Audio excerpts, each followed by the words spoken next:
का आधिपत्य एक पुरानी प्रथा ना जाने कब से चली आ रही है। हमारे समाज में आज भी नारी पर पुरुष का ही आधिपत्य है। आज भी घर का मुख्य मर्द यानी पुरुष ही होता है। एक जमाना था जब नारी को पैर की जूती समझा जाता था। उस जमाने में नारी कुछ डरी डरी, कुछ घबराई सी रहती। यहाँ तक कि उसका घर के 4 दीवारों से बाहर निकलना भी एक गंभीर गुनाह माना जाता है। माना कि जमाना बदल रहा है, पर आज भी नारी पर पुरुष का ही आधिपत्य है। आज भी लड़कों का लड़कियों को छेड़ना एक आम बात है। पर जैसे कि हमने कहा, जमाना बदल रहा है। आज कुछ केसेस ऐसे भी देखे जाते हैं जिसमें नारी का आधिपत्य झलकता है। पर सवाल ये है कि नारी को अत्याचारी बना कौन रहा है? ये तो सोचने वाली बात है। जरा सोचिए, आई मीन जस्ट इमेजिन, अगर हमारा पुरुष प्रधान समाज नारी प्रधान हो जाए और पुरुष पर नारी का अत्याचार हो तो कैसे होगा? कैसे होगा? खुद ही देख लो। चलिए।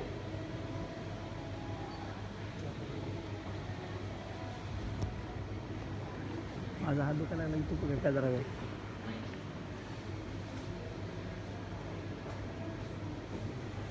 अबे ओए, खोपड़ी मत खराब कर मेरी। सीधी तरीके से हाँ बोल दे, वरना क्या?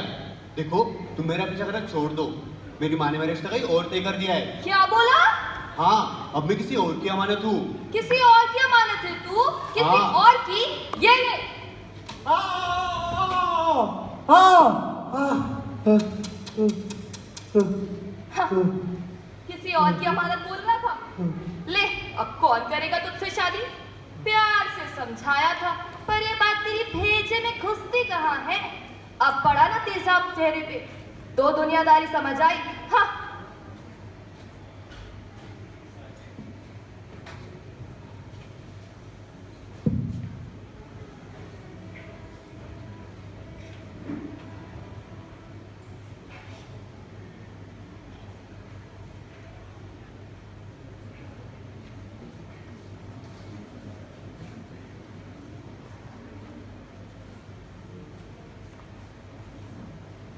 ओए होए, क्या चाल है तेरी?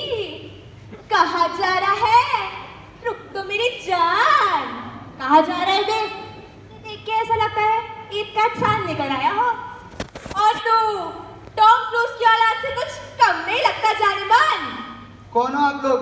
रास्ता छोड़िए मेरा। नई फिल्म आई है, कमसिन जवानी। दोनों साथ में देखेंगे कॉर्नर सीट। उसके बाद मेरे साथ चलना, लॉन्ग ड्राइव करके आएंगे। आप दोनों को शर्म नहीं आती क्या? हम क्यों शर्माए? शर्माना तो तुम लड़कों का काम है।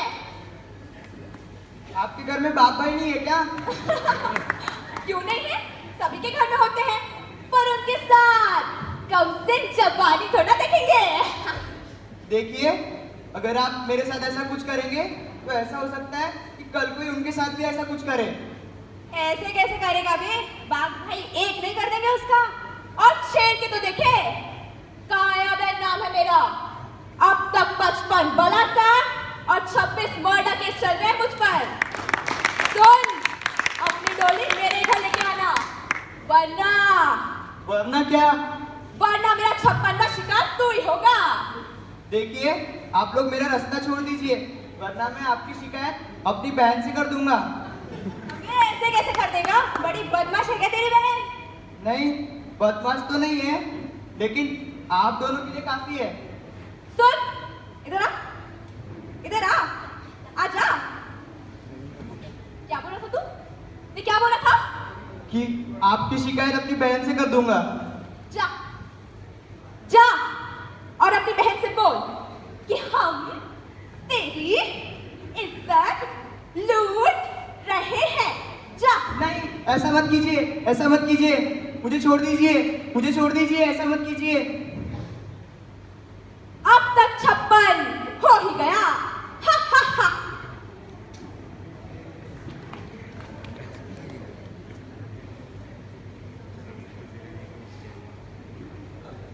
देखा आप लोगों ने? अगर इस तरह लड़कियां लड़कों को छेड़ने लगे तो कितना मजा आएगा ना यार। आ गई, अब तू आई गई है तो अपना मुंह खोल और कुछ बोल। तो क्या कह रहे थे तुम? कितना मजा आएगा? अरे हाँ, वो तुम लड़कियों को हम लड़के छेड़ते हैं तो कितना मजा आता है, तो तुम लड़कियां भी जब हमें छेड़ोगे तो हमको भी मजा आएगा ना यार। पॉइंट है ना भाई? अच्छा, कितना मजा आता है जब सिर पे चोट लगती है, चेहरे पे तेजाब फेंका जाता है, बेचारी लड़की को खबर भी नहीं होती और वो न जाने किस किस की बंदी बन जाती है। तेरी बंदी, इसकी बंदी, उसकी बंदी और न जाने किस किस की बंदी। और इसी में अगर उस लड़की की शादी कहीं और तय हो जाए तो तुम लड़के उसकी जिंदगी बर्बाद करने के लिए उसके चेहरे पे तेजाब फेंक देते हो। जाओ जाकर पूछो उस लड़की से जो जिंदगी भर इस दर्द को सहती है, या फिर जाओ जाकर पूछो इस नाटक के मानव से, तब पता चलेगा।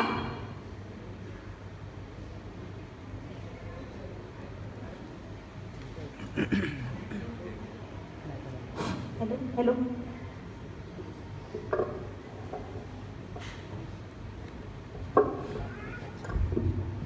अब मस्त। नमस्कार, सीधी खबर न्यूज चैनल से मैं हूं आपका अपना सावरिया। राजधानी दिल्ली में एडमटीसी, मेरा मतलब लड़कों को छेड़ने की शिकायतें लगातार बढ़ती जा रही है। हालात इतने बुरे हो चुके हैं कि लड़कों का दिन में भी घर से निकलना मुश्किल हो गया है। लड़कियां लड़कों को खुलेआम छेड़ रही है। अभी सीधी खबर दिल्ली के घर का बॉयज कॉलेज से है, जहां 2 वारदातें हुई है।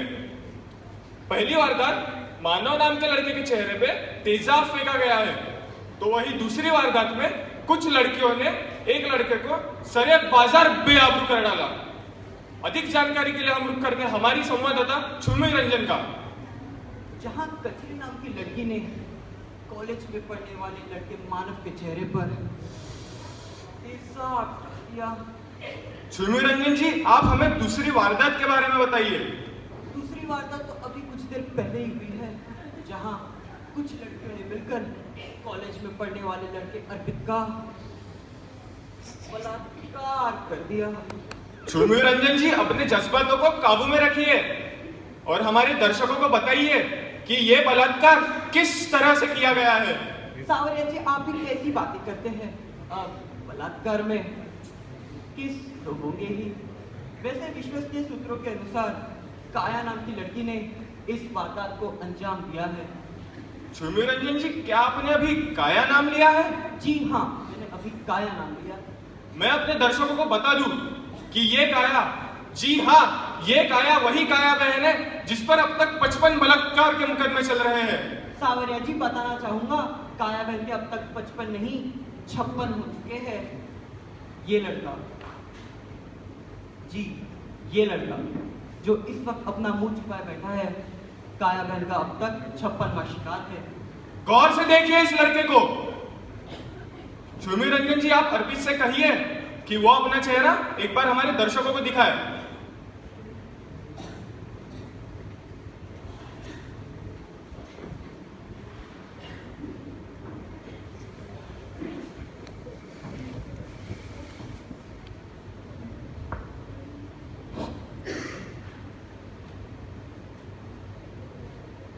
अबे, तुझे पता है ये न्यूज चैनल वाले कैसी बेसिक पैर वाली बातें करते हैं? वो बेचारे अर्पित का रेप हो गया है, उसे बोलते हैं तुझे कैसा महसूस हो रहा है, तेरा रेप किस तरह हुआ? इस चुईमुई रंजन की तो मैं, तू तो मेरा रेप मत कर, बोल, मैं बोल रहा हूँ। मुझे बताओ, जब किसी लड़की के साथ ऐसा होता है और उसे पूछा जाता है तुम्हारा रेप किस तरह हुआ, तुम्हें कैसा महसूस हो रहा है, तब किसी ने सवाल उठाया? नहीं ना?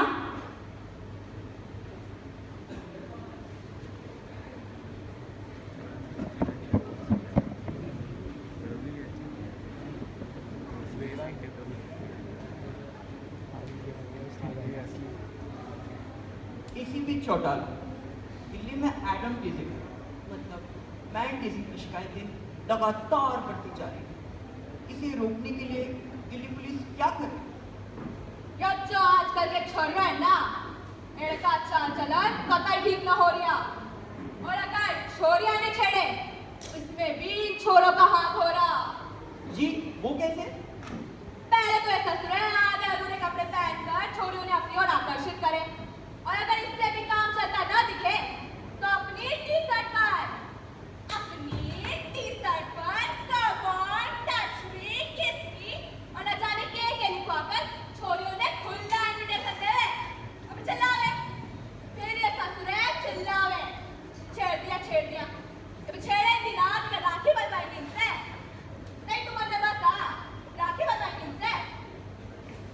मानव के बारे में आपका क्या कहना है?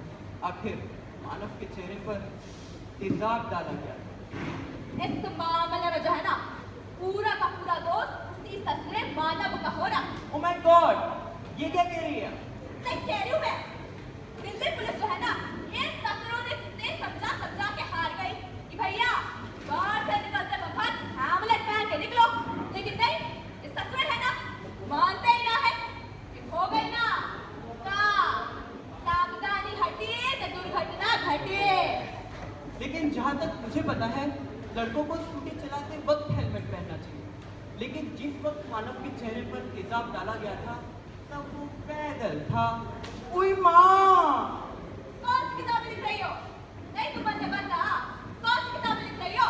जी शायद कानून की किताब है। अरे कानून की किताब की बात नहीं कर रही मैं।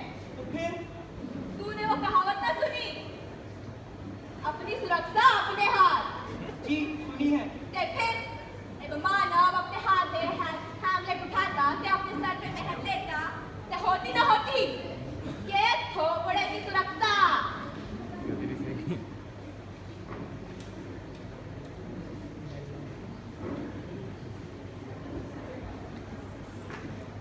खोपड़े में क्यों घुस रहे थे?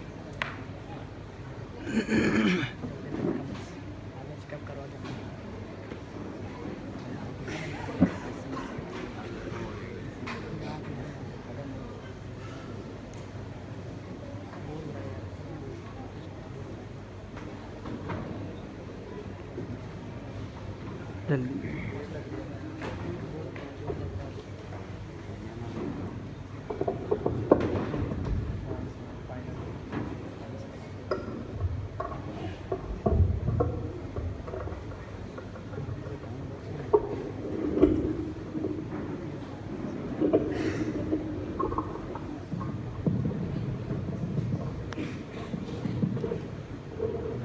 आइए, अब देखते हैं अर्पित का घर।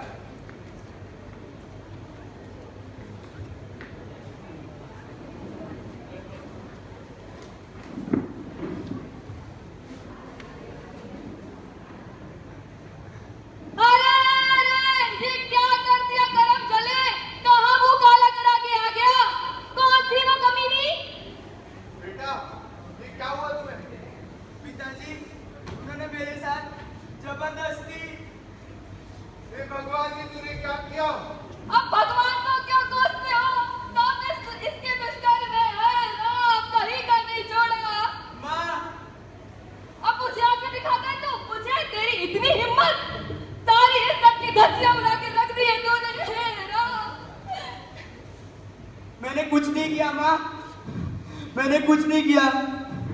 वो तो काया बहन ने जबरदस्ती मेरी इज्जत लूट ली।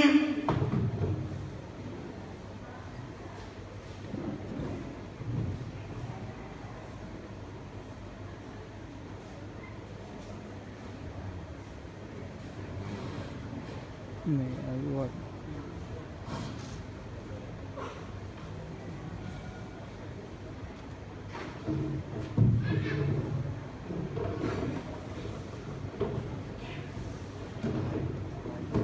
आइए, अब देखते हैं अर्पित का रिश्ता।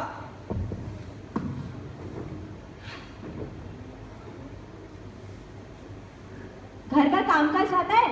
अरे घर का बाहर का भी सारा कामकाज यही संभालता है। बड़ा ही होनहार है हमारा बेटा।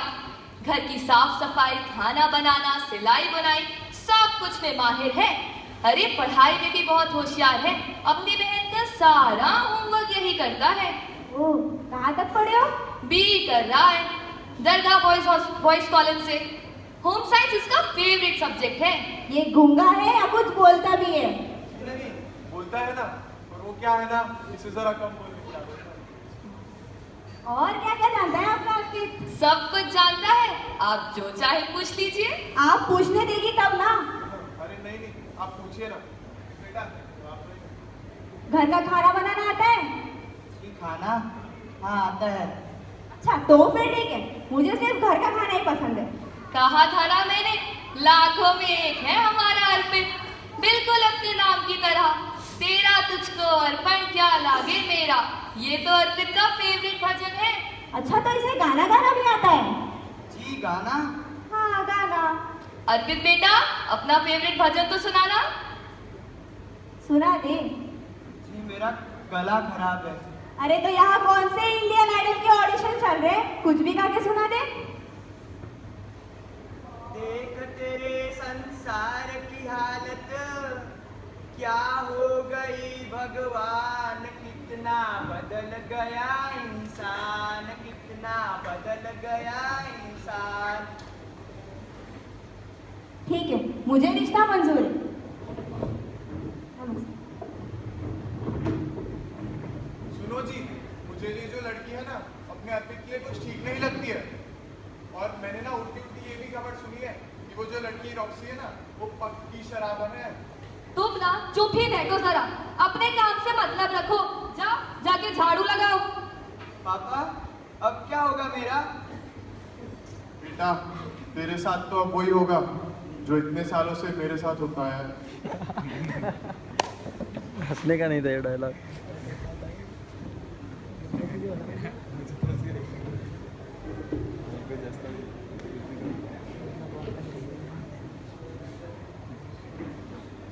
ये सब देखकर तो मेरे आंख में आंसू आए। बेचारा इन अत्याचारी नारियों के बीच इतनी बुरी तरह गिर चुका है। और तो और अब उसकी शादी पक्की शराबर रॉक्सी से तय हो चुकी है। क्या मिलेगा उसे उसका प्यार या और एक नया अत्याचार?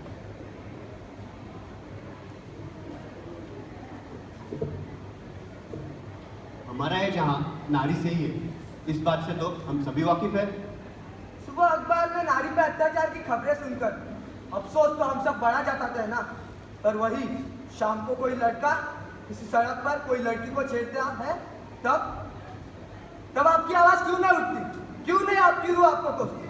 हाँ, सिर्फ इसीलिए कि वो लड़की से आपका कोई नाता नहीं है, वो ना आपकी बहन है ना आपकी बेटी, सिर्फ इसीलिए?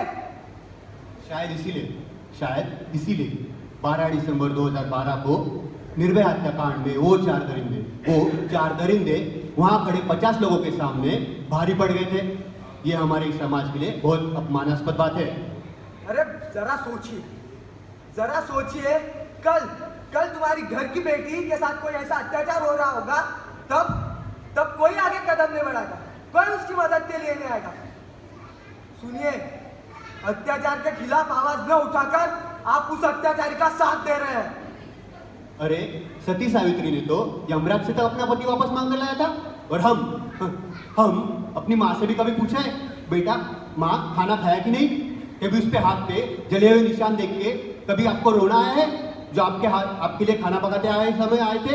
अरे उसकी टूटी फूटी इंग्लिश के कारण अपने दोस्तों से मिलवाने में शर्म आती है ना तुमको? तुम तो इंसान कहलाने के लायक भी नहीं हो। नारी पर अत्याचार तभी रुकेंगे जब शुरुआत हमसे हो, फैसला हमारे हाथ में है। जिसने हमको जन्म दिया उसी का हमने हरण किया, जिसने हमको बड़ा किया उसी का हमने त्याग किया। वो हमेशा से तड़पती थी, हमेशा से वो दूसरों से प्यार की उम्मीद रखती थी,